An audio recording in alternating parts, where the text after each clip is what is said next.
बैठ जाइए। ओके, अपना एक थैंक यू संक्षिप्त सर। परिचय दीजिए। सर, मेरा प्रारंभिक शिक्षा नवोदय विद्यालय नवादा से हुई है। उसके बाद मैंने अपना ग्रेजुएशन MIT मुजफ्फरपुर से तकनीकी विभाग में विद्युत अभियंता के तौर पे किया है। उसके बाद मेरी हॉबी कबड्डी खेलना है सर। आपका ऑप्शनल सब्जेक्ट क्या है? मेरा ऑप्शनल सब्जेक्ट ज्योग्राफी है सर। ज्योग्राफी है। और आपका ग्रेजुएशन सब्जेक्ट इलेक्ट्रिकल इंजीनियरिंग है। तो आप यस इलेक्ट्रिकल सर। से मतलब आपने इलेक्ट्रिकल क्यों चूज़ नहीं किया? आप इलेक्ट्रिकल सर भी चूज़ कर क्योंकि सकते थे। हुँ। यस सर, मैं कर सकता था, पर जो इलेक्ट्रिकल के लिए तैयारी करने का जो पर्याप्त समय चाहिए, उससे कम समय में मैं ज्योग्राफी को कर सकता था। और दूसरी बात ये थी कि सर कि ज्योग्राफी सब्जेक्ट कहीं ना कहीं GS से ओवरलैप करती थी, जिससे मुझे कम समय में ज़्यादा बेनिफिट नज़र आ रहा था, इसलिए मैंने अपने ऑप्शनल को स्विच किया था। इलेक्ट्रिकल इंजीनियरिंग का आप प्रशासन में आपने 4 साल पढ़ाई किया है, यस सर। तो आप इसको कैसे इस्तेमाल कर सकते हैं? सर, जैसा कि इलेक्ट्रिकल जो है ऊर्जा का एक स्रोत है, और हमारे मुख्यमंत्री जी का 7 निश्चय में से एक पहले निश्चय में से एक पॉइंट भी था कि हर घर बिजली योजना के अंतर्गत। तो उस प्रकार से अगर हम हर जगह बिजली का सुचारू रूप से ये संचार को मतलब कनेक्शन लगाते हैं, तो वहाँ पे डेवलपमेंट कार्य में बहुत तेजी आ सकती है। जैसे कि किसान आराम से सिंचाई कर सकते हैं, वहाँ पे इंफ्रास्ट्रक्चर में छोटे छोटे कुटीर उद्योग लगाए जा सकते हैं, और भी टेक्निकल अच्छा, ठीक है, ये चीज़ों इलेक्ट्रिकल की। इलेक्ट्रॉनिक्स में क्या डिफ़रेंस है? सर, इलेक्ट्रिकल और इलेक्ट्रॉनिक में सर वोल्टेज का डिफरेंसेस है। जो इलेक्ट्रॉनिक वोल्ट है वो औसतन 12 और उसके आसपास के वोल्टेज पे काम करती है, 12 या उससे नीचे ही। और लेकिन जो इलेक्ट्रिकल जो है सर, वो 220 से ऊपर लेकर वो लगभग 2.5 लाख वोल्टेज तक भी जा सकती है सर। इलेक्ट्रिकल में। Yes sir. ये जो फ्रिज है, आप उसका क्या वर्किंग प्रिंसिपल क्या है? इलेक्ट्रिकल सर क्या आइटम है या इलेक्ट्रॉनिक्स आइटम है? सर बेसिकली फिजिक जो फ्रिज है फ्रिज वो रेफ्रिजरेटर। हुँ, रेफ्रिजरेटर है सर, वो हुँ। मैकेनिकल और इलेक्ट्रिकल का कॉम्बिनेशन है सर।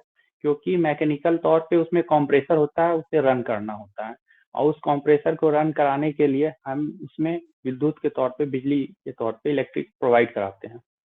तो वो एक ये टाइप से कौन-सा प्रिंसिपल कोई लॉ बताइए, इलेक्ट्रिकल का या आपका मैकेनिकल का, किस पे वर्क करता है? थर्मोडायनेमिक्स सर थर्मोडायनेमिक्स का प्रिंसिपल लॉ यूज होता है, आइसोलेट कौन-सा? सिस्टम किया जाता है। First, second, third?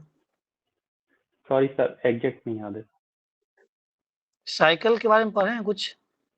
Yes sir. कौन-कौन साइकिल होता है, कुछ बताइए? कार्नोट साइकिल के बारे में जानते हैं? Carnot yes cycle? Sir, Carnot cycle होता है सर, ये मैकेनिकल का एक साइकिल है सर, जिसमें इफिशियंसी पता चलता है। और कुछ? सॉरी सर, उससे ज़्यादा नहीं है, इस ब्रांच के बारे में पता है। ओके, कोई बात नहीं। ठीक है, आपका प्रेफ़रेंस क्या है? सर, पहला DYSP है, सेकंड में हुँ, मद्य निषेध विभाग है, और थर्ड थर्ड में डिस्ट्रिक्ट कमांडेंट है sir. Okay. As a SDPO आप अपने अनुमंडल में क्या-क्या ऐसा स्टेप 3 स्टेप बताइए, जिससे आप एक अलग बदलाव कर सकें? सर, 3 स्टेप में पहले तो मैं सबसे पहले रिस्पॉन्स टाइम को कम करना चाहूँगा सर। हुँ, जैसे कि अगर किसी को कोई ज़रूरत हो, तो विद इन जैसे अच्छे-अच्छे जगहों में जैसे दिल्ली या फिर पास के राज्यों में रिस्पॉन्स टाइम 20 मिनट या उससे भी कम है, उस प्रकार से मैं उसे लाना चाहूँगा। उसके लिए अपने क्षेत्र में PCR वैन का नंबर इंक्रीज करूँगा। और दूसरी कि सर कोई भी व्यक्ति आए तो आसानी से FIR लॉन्च कर सके, और उसके साथ कुछ भी डिस्पैरिटी नहीं हो, इसलिए हर थाने में CCTV लगवाना सुनिश्चित करूंगा। और कोई भी व्यक्ति जो आज के तर्ज पे जो एक न्यू इनिशिएटिव है, 0 FIR का, वो कहीं से भी कोई भी व्यक्ति अगर चाहे लॉन्च करना तो इजिली ठीक है। आके थाने से कर सकता है। सीसीटीएनएस क्या है? इसके बारे में कुछ बताइए। CCTV sir. CCTNS CCTNS, sorry sir, अब मैं याद नहीं कर पा रहा हूँ। जानकारी है, पढ़ा है आपने? नहीं सर सुना मैं है? अच्छा, अरे ये 3 अभी अधिनियम आपका जो चेंज हुआ है एक्ट, भारतीय साक्ष्य अधिनियम, भारतीय नागरिक सुरक्षा यस सर। संहिता अधिनियम, ये इससे पहले जो था वो कौन-कौन सा था? क्या-क्या नाम था? इससे पहले जो सर इससे आपका पहले एक्ट से, जिस यस हुँ, सर, पहले आईपीसी था जो बीएनएस बन गया सर। उसके बाद सीआरपीसी था जो साक्ष्य अधिनियम बन गया, ये सुरक्षा अधिनियम है सर। और फिर इंडियन एविडेंस एक्ट है सर, जो साक्ष्य अधिनियम बन गया। आईपीसी और सीआरपीसी में क्या बेसिक डिफरेंस है? सर आईपीसी सर पनिशमेंट है सर, उसमें पनिशमेंट लिख रखा है डिटेल से कि किसके लिए क्या पनिशमेंट दिया जाता है। ये अब कब आया था? सीआरपीसी सर 18 सॉरी सर 1862 शायद। 60 हाँ, कंफर्म और ये सीआरपीसी? सर इसका ध्यान नहीं है सर, सॉरी सर। कोई बात नहीं। आपने जेएनबी से पढ़ाई किया है। यस सर, जेएनबी का फुल फॉर्म क्या है और ये कब एस्टेब्लिशमेंट किया गया था? जवाहर नवोदय विद्यालय सर। सर ये राजीव गांधी जी के एक सोच का ब्रेन चाइल्ड का फॉर्मेशन है।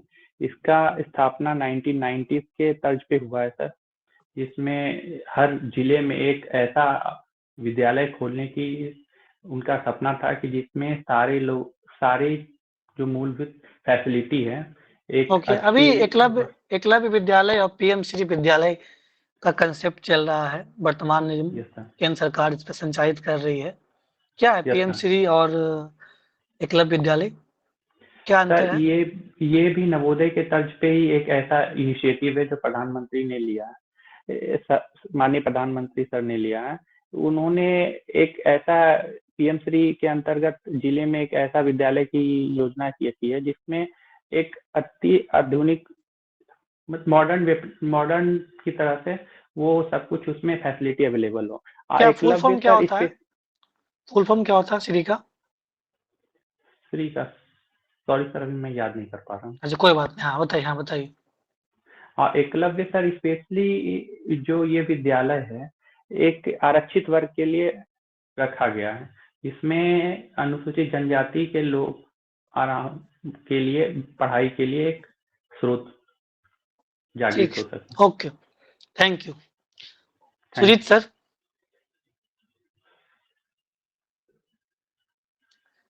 सुजीत सर मेरी आवाज जा रही है? Thank you. हाँ जी, मैं सुन पा रहा हूँ, थैंक यू। कमित, ये बताइए, आप बिजली विभाग में काम भी किए हैं, बिजली यू। विभाग जो घाटे में क्यों चल रहा है बिहार में? सर बिजली विभाग घाटे की सबसे बड़ी कारण है कि सर यहाँ पे पहली तो बिजली की चोरी जो लॉसेस है एटी&सी लॉसेस वो काफी ज्यादा है। दूसरा सर बिजली विभाग में पॉलिटिकल इंटरफेरेंस भी बहुत ज्यादा होती है। और तीसरी है कि जो इक्विपमेंट है जो खासकर बिहार में यूज होती है वो काफी बहुत पुराना है और कहा जाए कि मतलब इफिशियंसी उसका काफी घट चुका है। तो अगर ये तीनों को अगर यूज किया जाए, कम मिनिमाइज किया जाए, तो डेफिनेटली बिहार की जो विद्युत जो है उसमें लॉसेस को मिनिमाइज करके ना के बराबर किया जा सकता है। पॉलिटिकल इंटरफेरेंस की बात कही आपने कि आप पे, यस सर। आपके साथ इस तरह की घटनाएं हुई है क्या नो सर, कि बट आपको काम कर? बहुत जगह ऐसा होता है सर कि जैसे कि मतलब जो भी इंडस्ट्रीज होती है वो जानबूझकर मीटर के साथ कुछ ऐसा छेड़छाड़ कर देते हैं या कुछ कर देते हैं या फिर बहुत दिनों तक पेमेंट ही नहीं देते हैं। पेमेंट नहीं देने के बाद फिर बाद में उनमें सर, क्योंकि बिजली विभाग को भी पैसे चाहिए, तो सेटलमेंट होता है। तो सेटलमेंट में कुछ चीजें ऐसी होती है कि काफी कम कीमत पे सेटलमेंट कर दिया जाता है और बहुत सारी चीजें वैसी होती है सर। आपने बिजली विभाग की समस्याओं को कम करने के लिए क्या क्या स्टेप लिए हैं अपने कार्यकाल के दौरान, अपने पीरियड के दौरान? सर सॉरी सर, बट मैं बिजली विभाग में मैंने काम नहीं किया सर। मैंने बिजली विभाग में मतलब इंजीनियरिंग कर रखा है। सुजीत अच्छा, सर इन्होंने इलेक्ट्रिकल में डिग्री लिया है, ओके बीटेक ओके किया है। ओके हाँ, ओके ओके, कोई बात नहीं। आपका जियोग्राफी ऑप्शनल है। Yes sir. ग्रेजुएशन किया है आपने? ओके, नहीं ऑप्शनल है बताइए। सर। ऑप्शनल है। बिहार के विकास को जियोग्राफी जो है, बिहार की भौगोलिक दशा किस तरह से प्रभावित कर रही है? सर बिहार एक समतल मैदान प्लेन एरिया है सर, जिसके कारण यहाँ पे सबसे ज्यादा इफेक्टिव जो रिवर कर सकती है। तो बिहार का जो नॉर्थ एरिया है, जहाँ पे रिवर का डेंस जो पेरिनियल रिवर है वो बहुत ज्यादा है, जिसके कारण यहाँ पे जो कोर्स होता है वो काफी चेंज होता है। कोर्स का चेंज करने वाली रिवर है, जैसे कोसी है, गंडक है, जो अपना अपना कोर्स चेंज करती रहती है। और उसके बाद ये प्लेन होने के कारण बहुत थोड़ी सी अगर जो जो डेंजर लेवल अगर रिवर क्रॉस करती है तो वहां पे बाढ़ आ जाती है। और निचला इलाका होने के कारण बहुत इजीली बाढ़ आ जाती है। तो बाढ़ एक श्राप के तौर पे देखा जाता है। ऊपर से सर ये जो बिहार की एरिया है वो सेस्मिक जोन में भी आती है, जैसे 3, 4 का 5, 3 सेस्मिक जोन के अंतर्गत भी आती है। और बिहार में सर जो इस प्रकार उत्तरी क्षेत्र बाढ़ से पीड़ित है, जस्ट उसके अपोजिट दक्षिणी क्षेत्र सुखाड़ से पीड़ित है। बहुत सारे जिले ऐसे हैं कि जहाँ पे हर साल लगभग सूखाग्रस्त घोषित किया ही जाता है। तो इसलिए इन सारे आपदाओं से बिहार ग्रसित।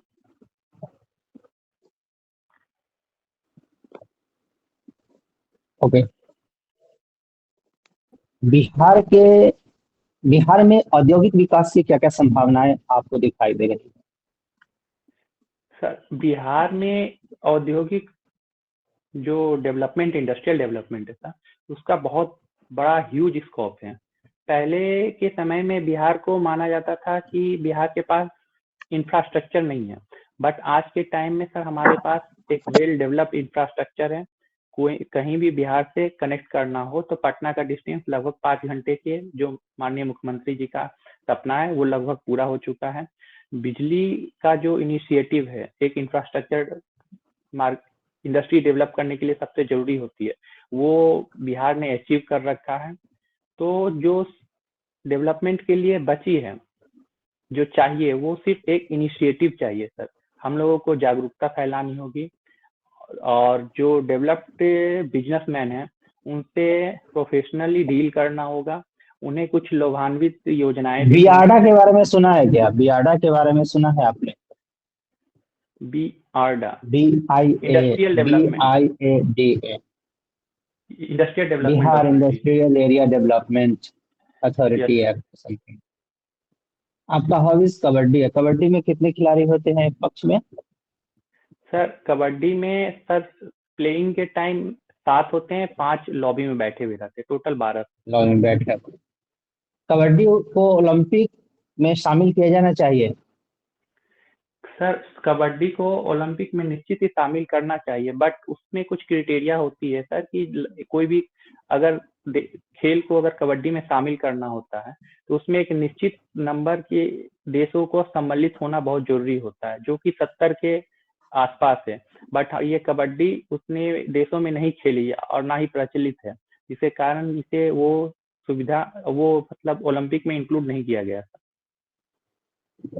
आपको नहीं लगता कि कबड्डी को शामिल करने से पश्चिम के देश जो है पिछड़ जाएंगे, क्योंकि हमारा तो वर्चस्व है कबड्डी में। अच्छा, मिडिल ईस्ट सर का एक कंट्री है जो कबड्डी में हमारे ही लगभग समान है, वो कौन यस सा सर, देश है? ईरान है सर। ईरान है सर। ईरान। ईरान है। तो मिडिल ईस्ट यस में सर। भी कबड्डी है, हमारे पास भी यस। कबड्डी है और आसपास के देशों में भी है। तो यस शामिल सर। करने का प्रयास करना चाहिए हम लोगों को। तो सर हम लोग एक लोकल गेम, इसीलिए एशिया कबड्डी लीग होता है सर, बट इंटरनेशनल हम्म। तौर पे नहीं हो पाता। और वेस्ट इसमें इंटरेस्ट कम दिखाते हैं, लेकिन सर ठीक इसी है। का दूसरा रूप रेसलिंग यूज केशवानंद करते हैं। भारती का नाम सुना है आपने? Yes politics sir. पढ़ा होगा आपने। यस क्या सर। था मामला? सर ये 13 अप्रैल 1973 का एक केस था, जिसमें डॉक्ट्रिन ऑफ अच्छा, बेसिक महत्वपूर्ण स्ट्रक्चर, आउटकम क्या था इसका? महत्वपूर्ण डॉक्ट्रिन आउटकम ऑफ यही बेसिक यही स्ट्रक्चर। Basic structure. अच्छा, संघवाद के बारे में कुछ बोल पाएंगे आप? क्या है? पॉलिटिक्स से ही है। सर एक्चुअली हम इंग्लिश में ये किए हैं सर, तो संघवाद थोड़ा उसका English federalism federal structure. Yes sir. Sir जो फेडरलिज्म है, इंडिया एक फेडरल स्ट्रक्चर है सर, बट इसका फेडरलिज्म यूएस के फेडरलिज्म से अलग है सर। यहाँ पे union indestructible with destructible state है सर।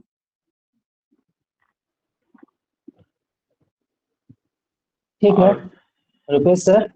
यस, धन्यवाद सर। आप ये बताएं, HVDC और HVAC के बीच में क्या अंतर होता है? Sir HVDC high voltage DC transmission है sir, but HVAC sir AC transmission है। HVDC आइडियल ट्रांसमिशन है जो हम लोग चाह रहे हैं अचीव हो जाए सर, क्योंकि HVDC में लॉसेस बहुत कम होती है, बट HVAC में सर लॉसेस हाई होती है। इसको लॉसेस कम करने के लिए हम लोग हाई वोल्टेज ट्रांसमिशन में वोल्टेज को काफी हाई रखते हैं सर, क्योंकि जिससे करंट का वैल्यू कम हो और लॉसेस कम हो। सैग सुने हैं? इलेक्ट्रिकल इंजीनियरिंग में एक टर्म आता है सैग। यस सर, सैग होता है सर जब जैसे वायर लगा हुआ होता है एक पोल से दूसरे पोल के बीच में, तो क्या होता है कि जब गर्मी आती है तो मेटालिक प्रॉपर्टी होता है कि वो मतलब साइज उसकी इंक्रीज होती है, जिसके कारण वो वी शेप यू शेप में नीचे की ओर डाउन होता है, उसको डाउनवर्ड को सैग कहते हैं सर। ओके, मॉसफेट क्या होता है? मॉसफेट सर एक टाइप का डिजिटल इंस्ट्रूमेंट है, स्विचिंग इंस्ट्रूमेंट है सर, जिसको हम लोग स्विच के तौर पे यूज करते हैं, जिसका फ्रीक्वेंसी स्विचिंग बहुत फास्ट है सर। अल-नीना और ला-नीना सुने? Yes sir. क्या होता है, थोड़ा डिफाइन करके बताएंगे? सर ये वेदर फिनोमिना है सर। अल नीनो एक वेदर फिनोमिना है, जिसमें जो पैसिफिक ओशियन है सर, उसका ईस्टर्न पार्ट और वेस्टर्न पार्ट, तो वेस्टर्न पार्ट अगर ये ठंडा होकर अगर ईस्टर्न पार्ट गर्म हो जाती है, जिसके कारण इंडिया और ये वेस्ट जो साउथ ईस्ट एशिया के क्षेत्र में वर्षा पे इफेक्ट होता है, निगेटिव इफेक्ट होता है, जिस कारण वर्षा कम होती है। जस्ट अपोजिट लानीना होता है, इसमें वर्षा पॉजिटिवली इफेक्टेड होती है सर, जिसमें ये साउथ ईस्ट एशिया के साइड में जो गर्म जल धारा है वो आकर डिपॉजिट होती है, जिसके कारण यहाँ पे लो प्रेशर जोन बनता है, और जिसके कारण भारत और ये मिस्ट्रल क्या है? South east Asia. क्या सर?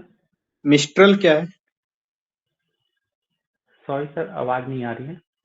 मिस्ट्रल, चिनूक, बोरा, ये सब क्या है? मिस्ट्रल क्या है? सर चिनूक एक लोकल विंड है सर। ओके, और मिस्ट्रल, बोरा? सॉरी सर, एग्जैक्ट याद नहीं आ रही है। अच्छा, ये भी लोकल विंड से ही है। Okay, your interview is over. Thank you sir, thank you sir. Amit, आपका ड्रेसिंग सेंस थोड़ा सा इसको आयरन वगैरह तो करना ही है, तो आप देख लीजिएगा। जहाँ तक बात है, आपके पास कंटेंट ठीक ठाक कंटेंट है। आपसे पूछा गया इलेक्ट्रिकल इंजीनियरिंग के बारे में, उसमें भी आपने बताया।